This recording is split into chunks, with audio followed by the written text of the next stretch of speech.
Bonjour à tous et bienvenue sur le journal d'une photographe. Aujourd'hui j'ai décidé de répondre à la question pourquoi choisir un photographe professionnel. C'est parti.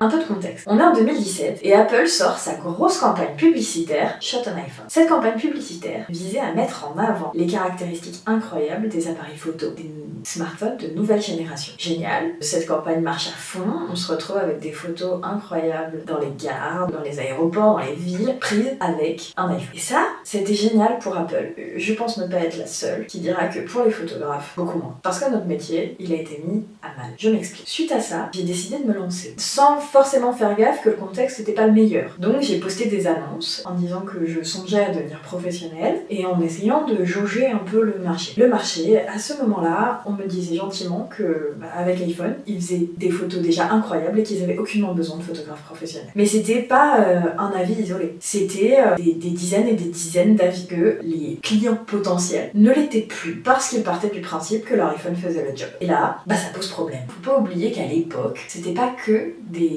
personnes lambda qui prenaient les photos. Souvent, c'était des photographes professionnels ou à minima amateurs. C'était des photos qui étaient sélectionnées, ça ne s'est pas fait n'importe comment. Et quelqu'un qui prend des super photos sur iPhone, on n'est pas sûr que devant un appareil photo, il sache faire quoi que ce soit. Tout simplement parce que c'est un peu différent. Sur iPhone, t'as l'IA qui t'aide. Alors, dans un contexte comme celui-ci, pourquoi aller voir un photographe professionnel pour tes photos? Il y a plein de raisons en fait. Ton photographe, c'est pas seulement un appareil photo. C'est-à-dire que la qualité d'image, ce n'est pas forcément la seule raison pour laquelle tu vas le voir. Ton photographe, tu vas le voir parce que tu as choisi son regard, son œil artistique, son expertise. La photo, c'est pas juste déclencher. Prendre une photo, c'est choisir l'angle parfait, la luminosité parfaite, le cadrage parfait. Derrière, il y a aussi un milliard de choses et encore là, j'ai pas tout évoqué, mais si on veut aller plus loin, il faut choisir sa vitesse comme il faut, ça focale également. Comment tu gères ton appareil photo quand tu es sur des sujets en mouvement, comment tu gères la post-prod, ça fait aussi partie de notre job. Et la post-prod, oui, ça s'apprend, mais ça prend des années pour avoir la globalité de ce que ça implique, pour avoir une idée vraiment d'ensemble. Ta photo, tu vas apprendre peut-être au début en post-prod juste à modifier la luminosité, les contrastes, ça tout le monde le fait, modifier un cadrage, etc. Mais est-ce que tu sais comment le mettre en place et mettre les bons réglages pour réellement mettre en avant ton sujet? Mais vraiment, pas juste, là il est mignon, tu vois. Non, pour que là, sur ton sujet, ce soit lui qui ressorte et que tu te dises, waouh, mais ça on sait pas toujours le faire, ou alors on le fait de manière très, entre guillemets, amateur. Et c'est pas grave, c'est normal. Mais c'est aussi pour ça que tu vas voir ton photographe. Parce que c'est plein de petits détails. Lui, il saura pourquoi il faut pas shooter à cet endroit. Pourquoi là, non, lâche l'affaire, ton arrière-plan il est pourri, on n'y va pas. Non, mais on va pas choisir cet angle-là, parce que si je te shoote dans cet angle-là, la lumière, en fait, elle va faire ressortir tel point, ou elle va rien faire ressortir d'ailleurs aussi.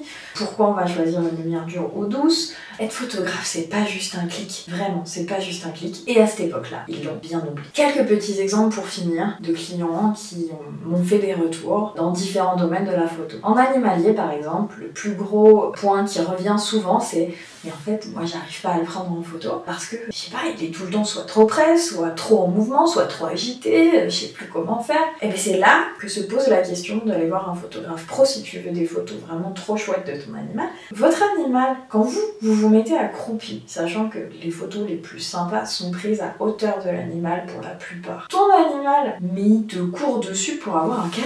Ensuite, ton photographe, il va savoir comment gérer un animal qui est ultra agité, ultra actif, et il arrivera à le prendre en photo dans ces moments-là, sans te lâcher un vieux flou. Et oui, parce que ça, pour toi, ça peut être compliqué et c'est normal. Mais pour nous, c'est la base. Ça, c'est deux choses assez importantes. En animalier, c'est le truc qui revient le plus souvent. Mon animal est trop actif ou il est trop collant, je ne peux pas le prendre en photo moi-même. Faire appel à un photographe pro, en portrait, en couple, en famille, bref, en photographie humaine et sociale, c'est surtout profiter d'un bon moment. C'est surtout se faire plaisir, kiffer l'instant, vivre vraiment une expérience. C'est pas juste des clics à nouveau. C'est toute une expérience, un super bon moment passé tous ensemble, sans trop se prendre la tête, juste dirigé vers justement vos émotions, c'est vous reconnecter à vous, vous reconnecter à vos amis, à votre famille, à votre conjoint ou conjointe, c'est ça. C'est un moment privilégié, ultra important. Et en plus, ça a l'avantage que ça te laisse un max de souvenirs. Si t'as envie, d'avoir des photos d'un moment de ta vie, c'est super intéressant. Une autre raison pour laquelle tu peux faire appel à un photographe, que j'aimerais un peu plus travailler d'ailleurs, c'est suite à